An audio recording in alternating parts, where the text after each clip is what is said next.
The president's half-brother, Obon'go Obama, may get to be as famous as the golfer-in-chief. Obon'go runs the Barack H. Obama Foundation, a charity which claims to be tax-exempt and nonprofit, but there's no proof of any of that.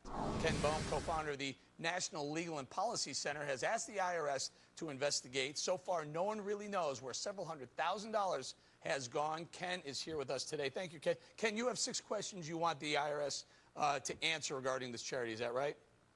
Right. We want to know, first of all, how much money was raised. We don't know because they haven't been filing any reports. This is a textbook example of an off-the-books charity.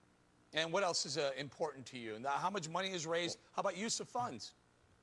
Well, use of funds. If the funds aren't being used for a charitable purpose or somebody is pocketing them, then obviously there are quite a few other legal issues. And we don't know that. Again, the main issue here, though, is in soliciting funds. This thing's been in operation for 3 years, has an internet page, takes credit cards, takes PayPal, takes mailed-in donations. It assured potential donors that it had what's called 501c3 status, which is tax-deductible status under the IRS. And we checked, double-checked. It not only doesn't have it, it never had it, and one of their directors has now admitted that publicly.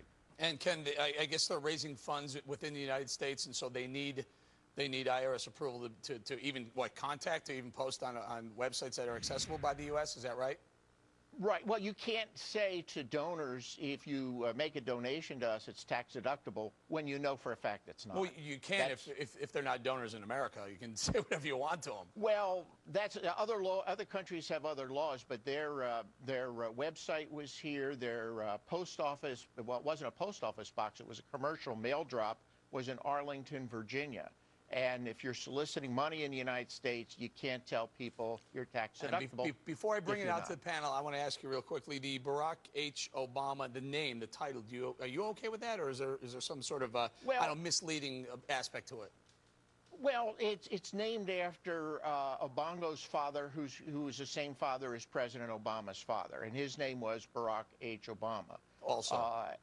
Also, right. So, you know, they set it up during the early part of 2008 when President Obama was running for president, and they certainly seem to have benefited over the years. They're still raising money. Hang in there, Ken. Hang in there. I want to get it out to the panel before we run out of time here. Go ahead, Joey.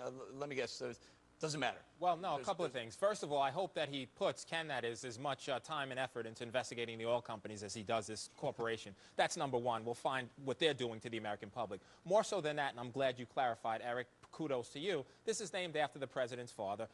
Barack Obama is not his brother's keeper. We all may have rogue family members who do things to capitalize on what we do. This is no reflection on the president, no reflection on his policies, no reflection on the honest person that he is and the great leader that he is for this country, period. Well, if I started a website, the Joseph L. Jackson Foundation, which I believe, wasn't that Michael Jackson's dad, but I used your name too. You really think I'm going to be able to get away with it when I'm claiming 501c3 status? Oh, no, I don't think he should be able to get away with it. I think if there's something amiss, he should be prosecuted to the full extent of the law. But to suggest that this has anything to do with the president of the United States is most unfortunate and most misleading. Well, first of all, if I'm Barack Obama, I want this shut down now. It's 2008 that it started. It's now 2011. This could be a liability. He's if got he's a few smart, So, Joe, before I get to Kevin, so you said no, that can't go on if there's anything funny going on. You said? I say so that if the IRS is going to go after the president's half-brother. I think the IRS needs to go after who. Look, everybody is equal in the eyes of the law, and whoever is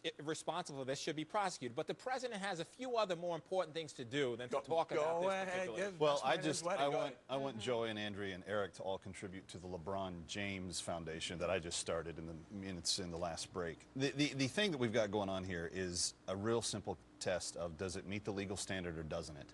If it doesn't, prosecute it, be done with it.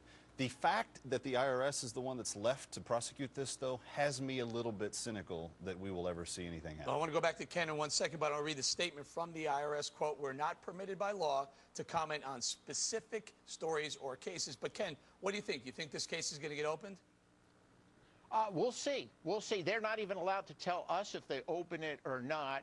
We are also filing a complaint with the Postal Service because they were soliciting contributions by mail.